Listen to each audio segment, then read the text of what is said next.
جب بابل شہر میں نمرود کی جھوٹی خدائی کا ناقوس بج رہا تھا اور شہر کے ہر دروازے پر اس کے ہم شکل بت رکھے گئے تھے، اور جو شہر میں داخل ہوتا اس کے لیے لازم تھا کہ اس بت کو سجدہ کرے، اور اگر وہ سجدہ کر کے نہیں گزرتا تھا تو اس نے سسٹم ایسا رکھا تھا کہ گھنٹیاں بجنے لگ جاتی، اس لیے چاروں ناچار ہر شخص کو اس کے بت کے آگے سجدہ ریز ہونا پڑتا تھا۔ اس ماحول میں جب کہ کفر ہر سمت پھیلا ہوا تھا، ظلمتیں ڈیرہ جمائے ہوئے تھی، شب دہجور ہر سمت پنجے گاڑے ہوئے تھی، اور اس کی جھوٹی خدائی کی فسونکاری لوگوں کو جکڑے ہوئے تھی، تو اس زمانے میں ایک شخص پیدا ہوا جس کو حضرت ابراہیم کے نام سے دنیا جانتی۔ آپ نے نہ صرف نمرود کی جھوٹی خدائی کا انکار کیا، بلکہ انہوں نے جو جھوٹے خدا بنا رکھے تھے ان سب کا انکار کر کے پوری عظیمت اور پوری جرأت کے ساتھ کھڑے ہو کر کے دنیا کے سامنے توحید پرستوں کی جو تصویر پیش کی ہے وہ انوکھی بھی ہے، البیلی بھی ہے، جرأت افزا بھی ہے، اور باطن کو جلا دینے والی بھی۔ آئیے سورہ الانبیاء اٹھا کر کے دیکھتے ہیں۔ اللہ کا نبی جس ماحول میں آنکھ کھولتا ہے اور پھر جوانی کی دہلیز پہ قدم رکھتا ہے، ایک جھوٹے خدا کی خدائی کا ڈنکا بج رہا ہے، اور لوگ اس کے سامنے اپنی پیشانیاں بھی جھکاتے ہیں اور اپنے سر بھی جھکاتے ہیں۔ حضرت ابراہیم جب بلوغت کی عمر کو پہنچتے ہیں، وَلَقَدْ آتَيْنَا إِبْرَاهِيمَ رُشْدَهُ مِنْ قَبْلِ، اللہ ارشاد فرماتا ہے، اور یقیناً ہم نے مرحمت فرمائی تھی ابراہیم کو ان کی دانائی اس سے پہلے، وَكُنَّا بِهِ عَالِمِينَ، اور ہم ان کو خوب جانتے تھے۔ اِذْ قَالَ لِأَبِيهِ وَقَوْمِهِ مَا هَٰذِهِ التَّمَاثِيلُ الَّتِي أَنْتُمْ لَهَا عَاكِفُونَ، جب انہوں نے اپنے چچا اور اپنی قوم سے کہا کہ یہ کیا مورتیاں ہیں جن پر تم پوجا پاٹ کرنے کے لیے جمے بیٹھے ہو۔ وہ بت تھے جن کے ارد گرد وہ بیٹھے رہتے تھے اور ان کی پوجا پاٹ کرتے تھے۔ قالوا وجدنا آباءنا لها عابدین، تو انہوں نے جو دلیل دی وہ یہ تھی کہ ہم نے اپنے آباء و اجداد کو ایسے کرتے ہوئے دیکھا ہے۔ قال لقد کنتم انتم وآباؤکم فی ضلال مبین، حضرت ابراہیم علیہ السلام بولے بے شک تم اور تمہارے آباء و اجداد سارے گمراہی میں ہو۔ قالوا اجئتنا بالحق ام انت من اللاعبین، کہنے لگے آپ کوئی ہمارے پاس سچی بات لے کر آئے ہیں یا یوں ہی ہم سے دل لگی کر رہے ہیں۔ قال بل ربکم رب السماوات والارض، حضرت ابراہیم علیہ السلام نے کہا کہ یہ تمہارے معبود نہیں ہیں، تمہارا معبود وہ ہے جو زمین و آسمان کا رب ہے، الذی فطرہن، جس نے ان کو پیدا کیا ہے، وَأَنَا عَلَىٰ ذَلِكُم مِّنَ الشَّاهِدِينَ، اور میں اس صداقت پر گواہی دینے والوں میں سے ہوں۔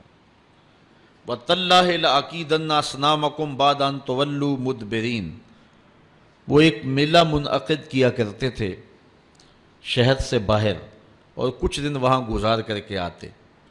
عادت ان کی یہ تھی کہ جب وہ میلے پہ جاتے تو پہلے بتوں کے استہانوں میں حاضر ہوتے اور وہاں ان کے سامنے جا کر کے اقسام کی مختلف رنگوں کی مٹھائیاں رکھتے، اور پھر وہاں سے وہ میلے میں جاتے۔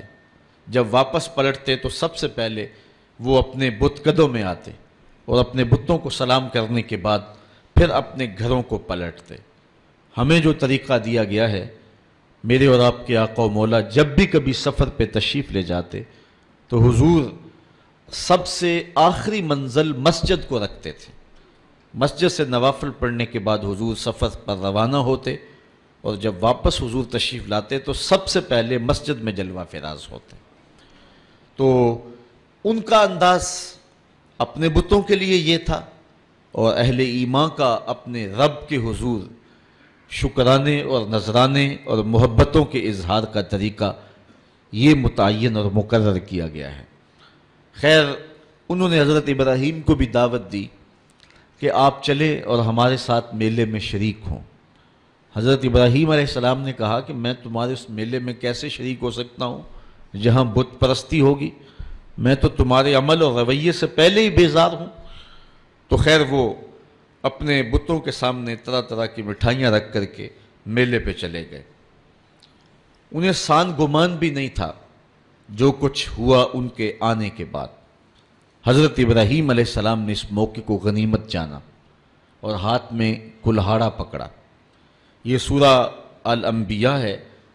سورہ الصافات اٹھائیں، اللہ تعالیٰ جل شانہ نے وہاں سورہ الصافات کے اندر حضرت ابراہیم علیہ السلام کے اس ارادے کی تکمیل کو جو انہوں نے یہاں کیا تھا کہ میں ایک دن تمہارے بتوں سے نپٹ لوں گا، تو آپ ان کے بت خانے کے اندر کلہاڑا لے کر کے تشریف لائے۔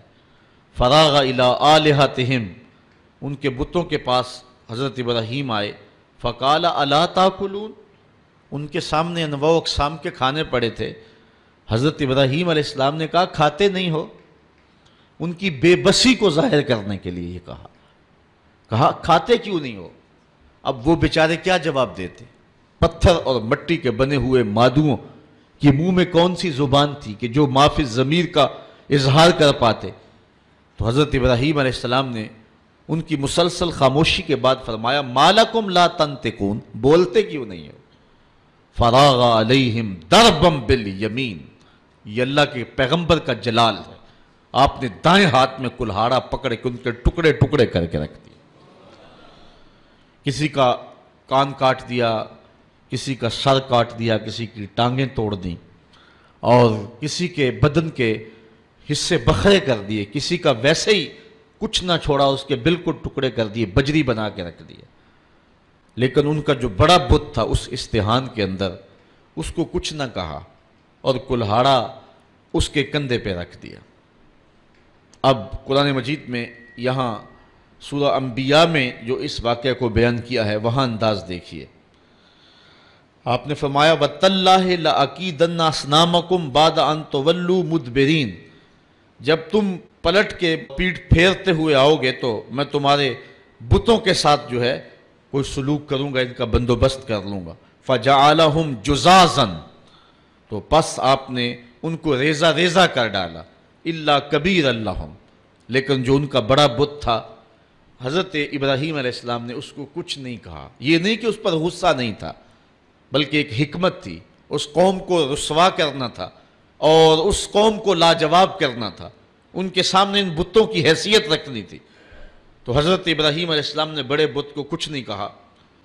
لَعَلَّهُمْ إِلَيْهِ يَرْجِعُونَ، تاکہ وہ لوگ اس افتاد کے بارے میں اس کی طرف رجوع کریں۔ اب قوم جب واپس آئی تو معمول ان کا یہی تھا کہ وہ پہلے بت خانے میں آیا کرتے تھے۔ جب وہ بت خانے میں داخل ہوئے تو عجیب تماشا دیکھا کہ جن بتوں سے وہ مرادیں مانگا کرتے تھے، جن سے بارش کی دعائیں کیا کرتے تھے، اور جن کے ساتھ ان کی حکومت، سیاست، ان کا معاش، ان کی معاشرت وابستہ تھی، ان کے حصے بکھرے پڑے ہوئے دیکھے اور ان کی ٹانگیں ٹوٹی ہوئی دیکھی تو بہت پریشان ہوئے۔ قالوا من فعل هذا بآلهتنا انه لمن الظالمین، کہنے لگے ہمارے ان خداؤں کے ساتھ یہ سلوک کس نے کیا ہے؟ جس نے یہ کام کیا ہے وہ ظالموں میں سے ہے۔ غصے سے پیچو تاب کھانے لگے کہ برا حال ہوا ہے، دھڑن تختہ کر کے رکھ دیا اور ان کے جسم کے ٹکڑے بکھرے ہیں بت خانے کے اندر، مٹھائیاں بکھری ہوئی ہیں، پلیٹیں بکھری ہوئی ہیں۔ تو کہنے لگے یہ کسی نے بہت برا کیا، سخت ظلم کیا، زیادتی کی ہے۔ قالوا سمعنا فتى يذكرهم يقال له ابراہیم، کہنے لگے چند آدمیوں نے ان لوگوں میں سے کہا ایک نوجوان کو سنا ہے جو ان بتوں کا ذکر برائی سے کرتا ہے، اس کا نام ابراہیم، ورنہ اس بھرے ماحول میں ان بتوں کے ساتھ یہ سلوک بھلا کون کر سکتا ہے؟ ان بتوں کی ہیبت سے سارے خائف ہیں۔ ایک بندہ ہے اس پورے معاشرے کے اندر جو جرأت کے ساتھ ان بتوں کے خلاف بولتا ہے، اس کو ابراہیم کہتے ہیں، یہ سب کچھ اسی کا کیا دھرا ہوگا۔ قالوا فاتوا بہ علی اعین الناس لعلہم یشہدون، کہنے لگے پھر پکڑ کر لاؤ اسے سب لوگوں کے سامنے لوگوں کے روبرو وہ اس کے متعلق کوئی شہادت دیں۔ جن لوگوں نے اس شخص کو، ابراہیم کو، ان بتوں کی برائی بولتے ہوئے دیکھا ہے، وہ کہیں کہ واقعی یہ بتوں کا مخالف ہے، اور یہ الزام ہم اس پہ لگائیں کہ اس نے یہ کیا ہوا ہوگا، اور پھر اس کو سزا دیں۔ حضرت ابراہیم علیہ السلام لے آئے گئے اور ان کو پکڑ کر کے، گرفتار کر کے جو ہے وہ بادشاہ کے دربار میں حاضر کر دیا گیا۔ آیان سلطنت بھی بیٹھے ہیں، وزراء بھی بیٹھے ہیں، مشیر بھی بیٹھے ہیں، خود نمرود بھی بیٹھا ہے، پجاری بھی، اور ان استہانوں کے اور ان بت خانوں کے پروہت بھی بیٹھے ہوئے ہیں، منتیں ماننے والے، دعائیں مانگنے والے، ان کو اپنا معبود سمجھنے والے، اپنی پیشانی ان کے چرنوں میں رکھنے والے سارے بیٹھے ہیں اور اپنے بتوں کی بدحالی پہ پیچ و تاب کھا رہے ہیں۔ سارا غصہ حضرت ابراہیم پر آیا، اور حضرت ابراہیم علیہ السلام کو بلا کر کے لوگوں کے سامنے نمرود اپنی پوری تمکنت کے ساتھ، پورے رعب اور شاہی جلال کے ساتھ، اور پورے غرور اور دبدبے کے ساتھ اس مجلس میں موجود ہے۔ ہزاروں کا یہ اجتماع ہے، اللہ کی توحید کا ایک واحد پرستار حضرت ابراہیم اس ماحول میں ان کو پکڑ کے لایا جاتا ہے۔ قالوا اانت فعلت ھذا بآلہتنا یا ابراہیم، ایک دم چھٹ پڑے، بولے اے ابراہیم، ہمارے ان بتوں کے ساتھ، ہمارے ان خداؤں کے ساتھ یہ سلوک تم نے کیا؟ پھر حضرت ابراہیم نے کیا جواب دیا؟ قال بل فعلہ کبیرہم ھذا، ان کے بڑے نے کیا ہوگا۔ اسلحہ تو اس سے برآمد ہو رہا ہے نا، یہ آپس میں لڑ پڑے ہوں گے، یہ کہہ رہا ہوگا کہ تم چھوٹے میری خدائی میں کیوں شریک ہو، تو اس بڑے نے کیا ہوگا۔ پھر آگے فرمایا فَاسْأَلُوهُمْ إِن كَانُوا يَنْتِقُونَ، اچھا یہ نہیں بتاتا تو جن کے ساتھ یہ قیامت ٹوٹی ان سے پوچھ لو کہ تمہارے ساتھ یہ قیامت کس نے توڑی، یہ اپنے دکھ کی بپتا خود سنائیں نا، اپنی داستان سرائی خود کریں، ان کے ساتھ یہ قیامت کس نے توڑی، کس نے ظلم کیا ان کے ساتھ؟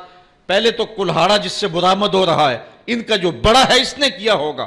حالات قرینہ حالیہ جو ہے وہ یہ بتا رہا ہے کہ سارے بت جو ہیں وہ قتل کر دیے گئے، بڑے کے پاس جو ہے وہ اسلحہ ہے اور وہ بچ گیا، اس کو خراش تک نہیں آئی، یقیناً ان کی آپس میں کوئی لڑائی ہو گئی ہوگی، اس بڑے نے چھوٹوں پہ حملہ کر دیا اور ان کے ٹکڑے ٹکڑے کر کے رکھ دیے اور خود سلامت رہا، تو اس نے کیا ہوگا۔ اچھا اگر اس نے نہیں کیا ہے تو یہ نہیں بتا رہا، تو چلو جن کے ساتھ یہ قیامت ٹوٹی ہے ان بیچاروں سے پوچھ لو تمہاری ٹانگیں کس نے کاٹ دی، تمہارے سر کس نے توڑ دیے، تمہارے کان کس نے کاٹ دیے، تمہاری ناک کس نے توڑ دی۔ حضرت ابراہیم علیہ السلام کے لفظوں کی کاٹ کلہاڑے کی کاٹ سے بھی زیادہ تھی۔ اللہ اکبر، اللہ کا نبی بول رہا ہے اور نمرود کا دربار ہے، سارے مخالف ہیں، بتوں کے ماننے والے اور ان کو اپنا معبود برحق سمجھنے والے۔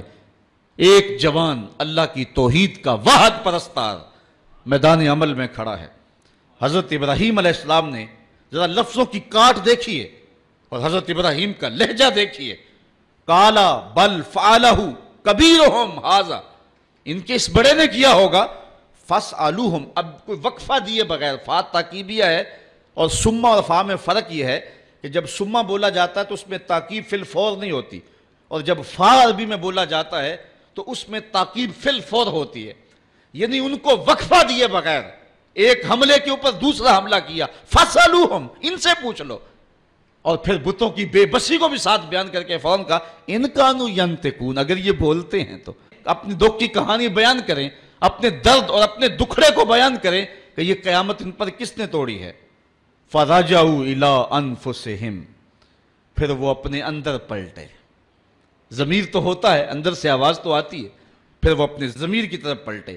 فقالوا انکم انتم الظالمون، اور پھر بولے بے شک تم خود ہی ظالم ہو، ان سے توقعات وابستہ کیے ہوئے ہو جو اپنے وجود کی سلامتی اور اپنے وجود کی بقا کی ضمانت بھی نہیں دے سکتے، اور پھر ان کے اوپر حملہ آور ہو تو دفاع بھی نہیں کر سکتے، دفاع تو دور کی بات ہے، اپنے دکھ کی کہانی بھی نہیں سنا سکتے، ان پر ظلم کس نے کیا اس بپتا کو بھی نہیں کہہ سکتے، تو جو اتنے مجبور اور اتنے بے بس ہیں تو وہ تمہیں کیا دے گی۔ ایک دم وہ اپنے اندر پلٹے، ضمیر اندر سے گھنٹیاں بجانے لگا۔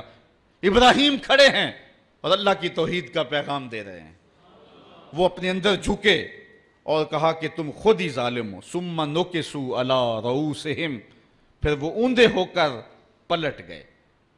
اندر کی ظلمت، اندھیرا اور ان بتوں کا وہ پیار جو ان کے اندر رچا بسا تھا، پھر وہ دوبارہ پلٹے اور حضرت ابراہیم سے مخاطب ہو کے کہا لَقَدْ عَلِمْتَ مَا هَؤُلَاءِ يَنْطِقُونَ. لجاجت تھی لہجے میں، بانکپن نہیں تھا، چونکہ جھوٹ کے لہجے کے اندر جو ہے وہ کڑک نہیں ہوتی، کھنک نہیں ہوتی، اس لیے لجاجت کے لہجے میں بولے ابراہیم تو جانتا ہے یہ بیچارے بولتے نہیں. بس ان کے یہ کہنے کی دیر تھی کہ اللہ کا نبی اٹھ کے کھڑا ہو گیا. اب سنو حضرت ابراہیم علیہ السلام کے لہجے کا بانکپن دیکھیے. قرآن مجید میں توحید کے عنوان سے حضرت ابراہیم کی تقریر کے یہ لفظ جو ہیں، ذرا ان لفظوں کی کاٹ دیکھیے اور الفاظ کی اٹھان دیکھیے، ابراہیم علیہ السلام کے لہجے کا حسن دیکھیے اور پھر قرآن کا معجزہ دیکھیے. میرے پاس وہ لہجہ نہیں ہے کہ ان لفظوں کو اس انداز سے پڑھ سکوں کہ وحی کے پڑھنے کا جو طریقہ اور سلیقہ اہل زبان رکھتے ہیں، لیکن میرے ٹوٹے ہوئے لہجے کے اندر بھی آپ ان لفظوں کا حسن ملاحظہ کر سکیں گے کہ کس قدر اللہ کے نبی حضرت ابراہیم علیہ السلام کھڑے ہو کر کے اللہ کی توحید پر گفتگو کر رہے ہیں، اور یہ موقع حضرت ابراہیم تلاش کر رہے تھے، اور یہ سارا جو کچھ کیا تھا اس موقع کو پیدا کرنے کے لیے حضرت ابراہیم نے کیا تھا. اب حال یہ ہے کہ نمرود بھی بیٹھا ہے، اس کے آیان سلطنت بھی بیٹھے ہیں، وزراء مشیر بھی بیٹھے ہیں، حکمران طبقہ بھی بیٹھا ہے، عوام بھی بیٹھے ہیں، پروہت بھی بیٹھے ہیں، پجاری بھی بیٹھے ہیں، سارے بیٹھے ہوئے ہیں.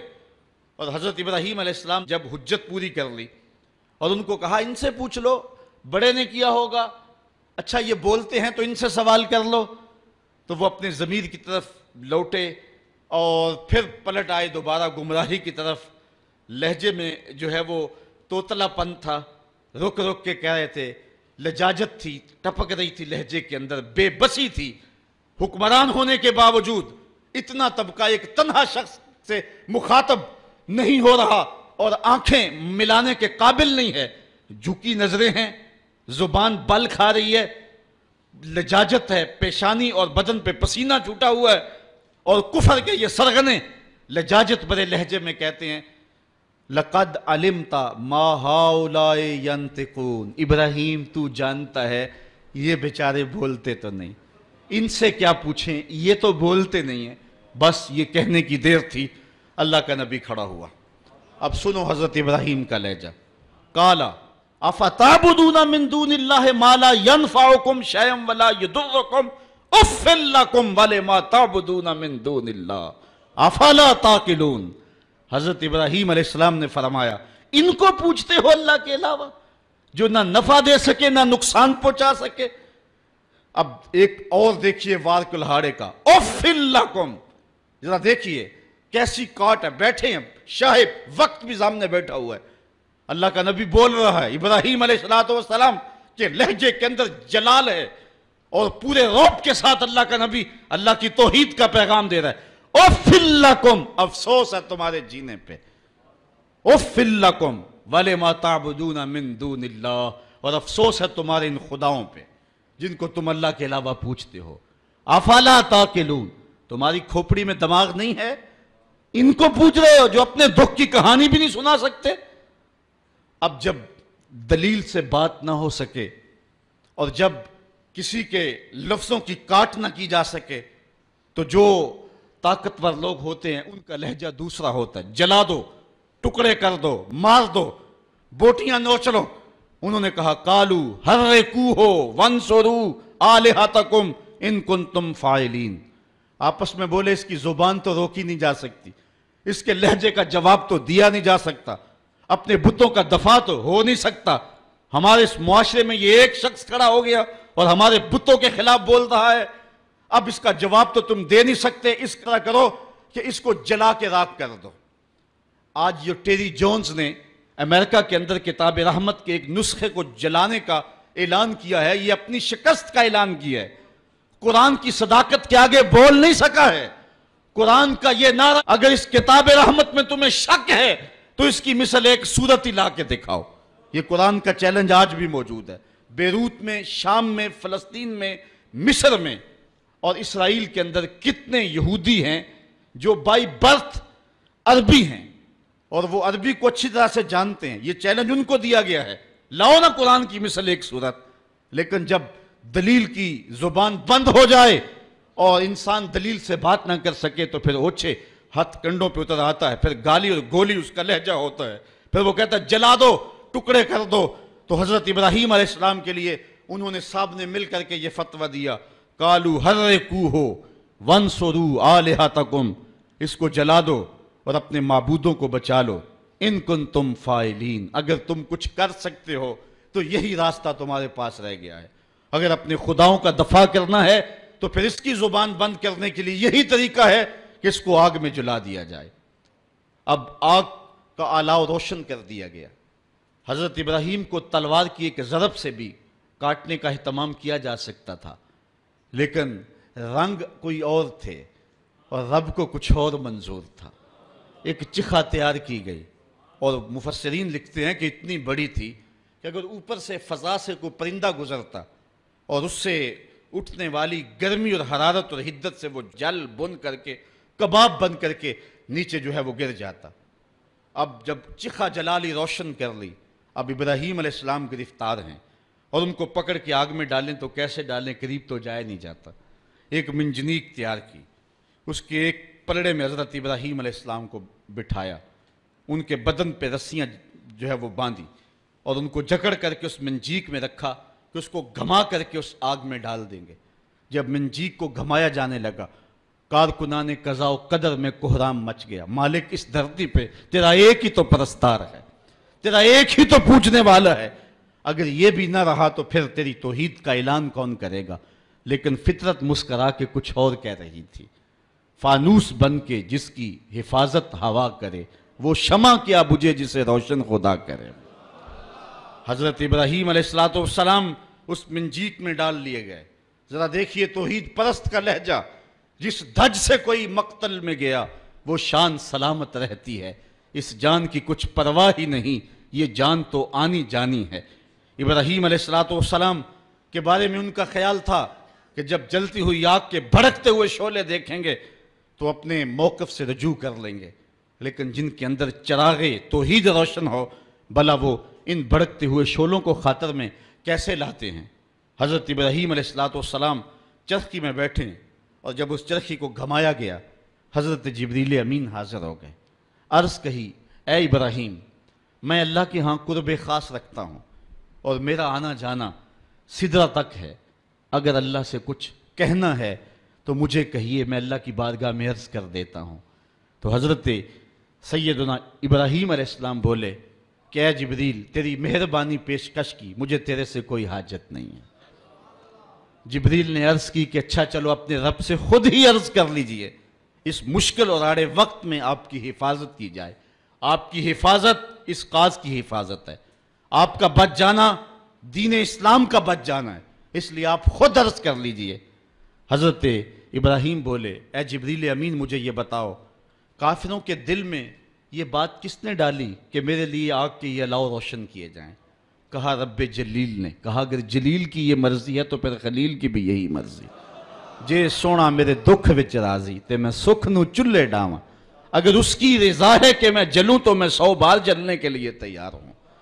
اچھا، انہوں نے اس منجنیق کو گھما کر کے حضرت ابراہیم علیہ السلام کو آگ میں ڈالا. حوروں کی چیخیں نکل رہی تھی، عرش مولا تھرا رہا تھا. کارکنان قضاء و قدر پریشان تھے کہ دھرتی پر ایک ہی رب کی توحید کا متوالا اور اس کو بھڑکتی ہوئی آگ کے شعلوں پہ ڈالا جا رہا ہے، لیکن قدرت نے جو دکھلانا تھا وہ کچھ اور تھا. جب حضرت ابراہیم کو گھما کر کے آگ میں ڈال دیا گیا، ادھر حضرت ابراہیم آگ میں پہنچے، ادھر آگ کو رب کا سندیسہ پہنچا. قلنا یا نارو کونی بردم و سلامن علی ابراہیم. ہم نے آگ سے کہا، اے آگ ٹھنڈی ہو جا، اتنی ٹھنڈی بھی نہ کہ میرے خلیل کو سردی لگ جائے، ٹھنڈی بھی سلامتی کی ہونا، میرے ابراہیم پہ ٹھنڈی ہو جا. حضرت ابراہیم علیہ السلام اس آگ میں آ گئے. باہر تو بھڑکتے ہوئے شعلے تھے، اندر جنت کی ہوائیں چل رہی تھی. ایک دن نہیں، 2 دن نہیں، 40 دن تک اللہ کا خلیل اس آگ میں رہا ہے. 40 دن تک حضرت خلیل اللہ اس آگ کے اندر رہے. اندر گلزار بنا ہوا تھا، جنت کا ماحول تھا، فردوس کی جو ہے وہ بہاریں تھیں، اور باہر آگ جل رہی تھی. باہر کوئی جاتا تو وہ دور سے بھاگ آتا. اب ان کا تو خیال تھا کہ راکھ بھی نہیں بچی ہوگی، لیکن آگ کے جب شعلے سرد ہوئے اور جب کوئلے بجھے تو حضرت ابراہیم کوئلوں پہ چلتے ہوئے یوں آ رہے ہیں جس طرح کوئی نازنین پھولوں پہ چلتا ہوا آتا ہے. حضرت ابراہیم علیہ السلام سے پوچھا گیا زندگی کے بہترین لمحے کون سے گزرے ہیں؟ کہا وہی لمحے جو نار نمرود کے اندر گزار کے آیا ہوں. وصل کی وہ لذتیں اور وہ گھڑیاں اور وہ ساعتیں، وہ خوش نصیب گھڑیاں میں نے جو پائی ہیں، دل ڈھونڈتا ہے وہی فرصت کے رات دن بیٹھے رہیں تصور جانا کیے ہوئے. وہ خاص گھڑیاں تھی، وہ خاص لمحے تھی. اب اقبال کا لہجہ یہاں دیکھیے. پختہ ہوتی ہے مصلحت اندیش و عقل، عشق مصلحت اندیش ہو تو ہے کام ابھی. بے خطر کود پڑا آتش نمرود میں عشق، عقل ہے محو تماشائے لب بام.